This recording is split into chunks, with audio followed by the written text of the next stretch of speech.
You tell yourself you're lazy, but it doesn't feel like laziness. It feels heavier than that. You open the laptop, you stare at the blank screen, and something inside you quietly says, "Not now." So you scroll, you delay, you promise you'll start tomorrow. But what if the real reason isn't laziness? What if your brain is protecting you from something much older and much more painful? It doesn't happen everywhere. You can clean your room, reply to texts, watch 5 episodes in a row. But when it's something that matters, a project, a post, an application, a difficult conversation, you freeze. And then comes the self-talk. Why am I like this? Other people just do things. I must not want it enough. Over time, this doesn't just affect productivity, it shapes identity. You start seeing yourself as unreliable, undisciplined, less capable. And that belief quietly influences your decisions. You aim lower, you avoid opportunities, you stop raising your hand. Psychology calls this self-handicapping, a behavior where you delay or avoid effort. So you have an excuse if you fail. But here's the part most people miss. Self-handicapping isn't about effort. It's about protecting identity. Because if you try fully and still fail, there's no excuse left. There's also something called evaluation apprehension, a fear of being judged by others, not physically attacked, judged. Your brain reacts to social rejection, almost the same way it reacts to physical pain. Studies in social neuroscience show that the anterior cingulate cortex, the part of the brain that processes physical pain, also activates during social rejection. To your brain, judgment isn't abstract, it's a threat, and threats demand avoidance. So when you delay starting, your nervous system isn't being lazy. It's trying to keep you safe. Safe from what? From exposure, from being seen and evaluated, from the possibility of confirming your worst fear about yourself. But here's the paradox. Avoidance feels safe in the moment, yet it quietly builds the very shame you're trying to escape. And the brain learns that pattern fast, which leads to the deeper mechanism.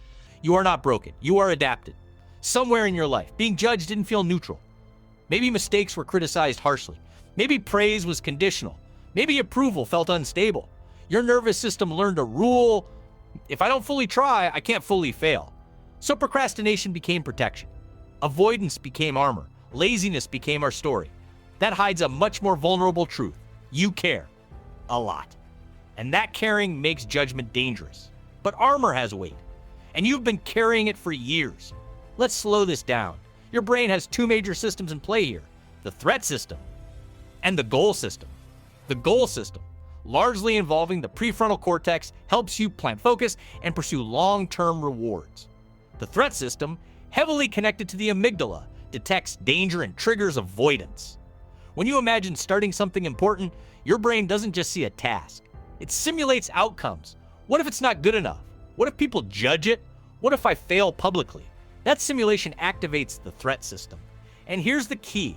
The brain prefers short-term relief over long-term growth. Avoiding the task reduces anxiety immediately. That relief releases dopamine. Yes, dopamine. Not just for achievement, but for escaping discomfort. So your brain learns avoidance equals sign relief equals sign reward. This is called negative reinforcement. You remove anxiety. Your brain reinforces the behavior. Think of it like a smoke alarm. It's supposed to detect real fires. But if it becomes overly sensitive, it goes off when you make toast. You're not avoiding because you're incapable. You're avoiding because your internal smoke alarm detects judgment as fire. And until you understand that, you'll keep trying to force discipline against a nervous system that thinks it's saving your life. But force rarely works against fear. So what does work? Not motivation, not hype. Something quieter. This isn't about becoming fearless. It's about retraining your brain's prediction. Here are 4 principles. Each one rewires the mechanism, not just the behavior. 1, shrink the exposure. What to do? Reduce the visible stakes of the task. Instead of finish the project, open the document and write 1 imperfect paragraph. Why it works. The amygdala responds to perceived magnitude of threat. Smaller exposure reduces threat activation, keeping the prefrontal cortex online. When the task feels survivable, your thinking brain stays engaged. Example: instead of posting publicly, save a draft. Instead of submitting, review privately. You're teaching your brain. Exposure doesn't equal catastrophe. 2 separate identity from output. What to do? Consciously label work as a version, not a reflection of me. Say, this is a draft, not my worth. Why it works. When identity fuses with performance, failure threatens self-concept. By cognitively reframing, you reduce ego involvement, a concept supported in self-determination theory. Lower ego involvement reduces avoidance. Example, if a post performs poorly, instead of "I'm not good," it becomes "that version didn't resonate." The brain relaxes when identity isn't on trial. 3. Schedule judgment. What to do: create a specific time for evaluation. Work first, judge later. Why it works? The brain struggles to create and evaluate simultaneously. Evaluation activates threat circuits. Creation requires exploratory cognition. By separating them, you prevent threat from hijacking focus. Example, write for 25 minutes. Review tomorrow. You're training the brain that creation is safe.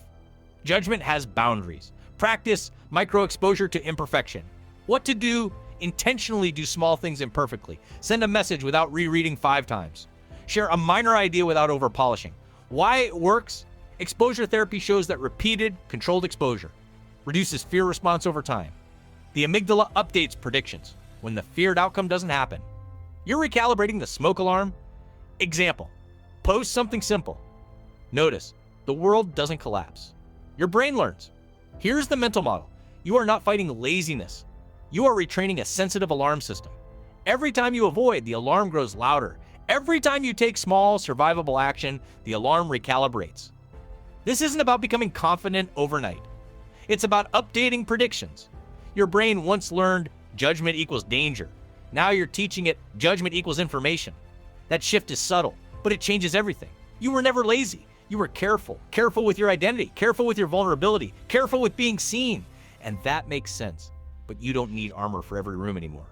You can start small. 1 paragraph, 1 imperfect attempt, 1 visible effort, not to prove something, but to update something. Because the next time you feel that resistance, it might not be a character flaw. It might just be an old alarm. And alarms can be adjusted gently over time. And maybe tonight, instead of asking, "Why am I so lazy?" you'll ask a different question. What am I afraid will happen if I try? Stay with that. It changes the story.